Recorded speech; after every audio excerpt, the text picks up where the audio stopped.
అది గుర్తుపెట్టుకోండి మీరు. వాళ్ళ తప్పులు అన్ని ఉన్నాయి. విఠల్ గారు ఒక పాయింట్ ఇక్కడ నిజంగా కేటీఆర్ తప్పు చేసింటారంటారా, లేక గతంలో ఏదైతే రేవంత్ రెడ్డి పైన వీళ్ళు ఏ రకంగా వ్యవహరించారో సో ఇది కక్ష కట్టి ఈ రకంగా కేసు నమోదు చేశారనుకోవచ్చా?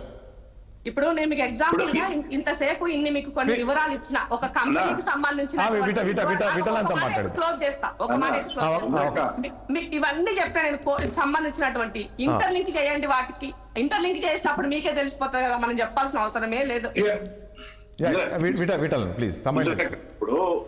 ఇప్పుడు సహజంగా వారు ఒక మంత్రి హోదాలో నిర్ణయాలు తీసుకున్నారు, దాని జీవో పైన సంతకాలు పెట్టారు, ఆ ప్రాజెక్ట్ ఫార్ములా ఈకి సంబంధించినటువంటి అగ్రిమెంట్ పైన సంతకం పెట్టారు అనేది అది రికార్డెడ్ ఎవిడెన్స్.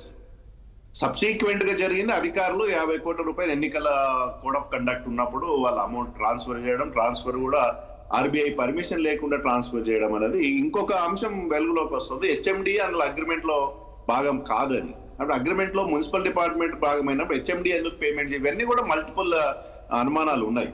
సహజంగా ఇవన్నీ కూడా విచారణ తేలుస్తుంది, కోర్టు నిర్ణయిస్తుంది. ఇప్పుడు మన భారతదేశంలో నిందితుడికి నేరస్తుడికి చాలా తేడా ఉంటుంది రాజేష్ అన్న. కేటీఆర్ ఇప్పుడు కేవలం నిందితుడు మాత్రమే, అక్యూజ్డ్ మాత్రమే, నేరస్తుడు కాదు. ఇప్పటికిప్పుడు నేరస్తుడిని ఎవరు నిర్ణయిస్తారు? కోర్టు నిర్ణయిస్తారు. ఆ ప్రొసీడింగ్స్ కి సహకరించాలి. సహకరించితే వచ్చే జడ్జిమెంట్ ని బట్టి తప్ప ఒప్ప అనేది అప్పుడు తేలుతుంది.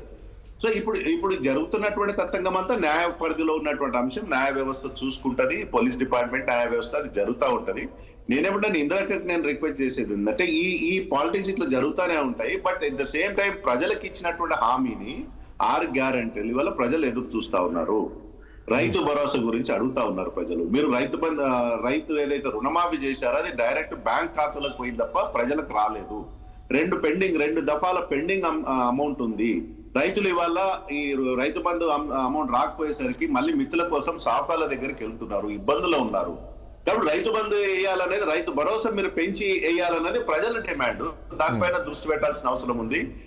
తప్పు జరిగినప్పుడు చట్టాలు, కోర్టులు, న్యాయ వ్యవస్థలు చూసుకుంటాయి. అందులో ప్రభుత్వం భాగస్వామ్యం కాకూడదని అంశం. కేటీఆర్ రేవంత్ రెడ్డి గారు అరెస్ట్ చేయిస్తున్నటువంటి అభిప్రాయం ప్రజలకు చెల్లకూడదు. అది ఏమైంది, ప్రజలు ఏమనుకుంటారు? గతంలో కేసీఆర్ అరెస్ట్ చేయించిండు, ఇప్పుడు రేవంత్ రెడ్డి అదే పని చేస్తున్నటువంటి అభిప్రాయం ప్రజలకు పోకూడదు. డెఫినెట్ గా వారు ఇచ్చిన హామీలు ఏవైతున్నాయో అవి నెరవేర్చే ప్రయత్నం చేయాలి. ప్రజలకు సంక్షేమ కార్యక్రమాలు అయితే హామీ ఇచ్చారో వాటిపైన దృష్టి పెట్టాలనేది నా అభిప్రాయం. రవీంద్ర గారు చెప్తున్నా, ప్లీజ్ సమయం లేదు, ప్లీజ్. ఇప్పుడు చంద్రబాబు నాయుడు గారిని కూడా జైల్లో పెట్టారు. స్కిల్ డెవలప్మెంట్ సంబంధించి క్యాబినెట్ డిసిషన్ తోటి ఇచ్చిన డబ్బు